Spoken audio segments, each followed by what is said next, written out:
வணக்கம் நேயர்களே. விஜய் டிவியின் பரபரப்பான மற்றும் அதிக ரசிகர்களை கவரும் நிகழ்ச்சியாக வளர்ந்திருக்கும் குக் வித் கோமாளி தற்போது அதன் 6வது சீசனை வெற்றிகரமாக கடந்து வருகிறது. ஆரம்பத்திலேயே கஞ்சா கருப்பு மற்றும் சௌந்தர்யா போட்டியிலிருந்து வெளியேறி அனைவரையும் ஆச்சரியப்பட வைத்தனர். இந்நிலையில் கடந்த 3 வாரங்களாக டேஞ்சர் சோனில் இடம் பிடித்தவர்களில் ஒருவர் என்ற காரணத்தால் இந்த வாரம் சுந்தரி அக்கா எலிமினேட் செய்யப்பட்டுள்ளார். இது ரசிகர்களுக்கு ஒரு பெரும் அதிர்ச்சியாக அமைந்திருக்கிறது. மற்றபடி இந்த வாரத்தின் சிறந்த ஆட்டத்துடன் நந்தகுமார் முதலிடத்தை பெற்றார்.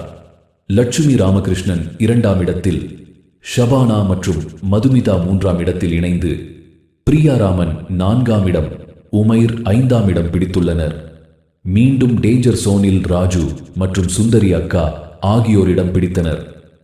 ஆனால் இந்த முறையில் சுந்தரி அக்கா வெளியேறியதுதான் ரசிகர்களை மிகவும் வருத்தமடைய வைத்துள்ளது. உங்களுடைய கருத்துக்களை மறக்காம இந்த வீடியோ கீழே கமெண்ட் செய்யுங்க.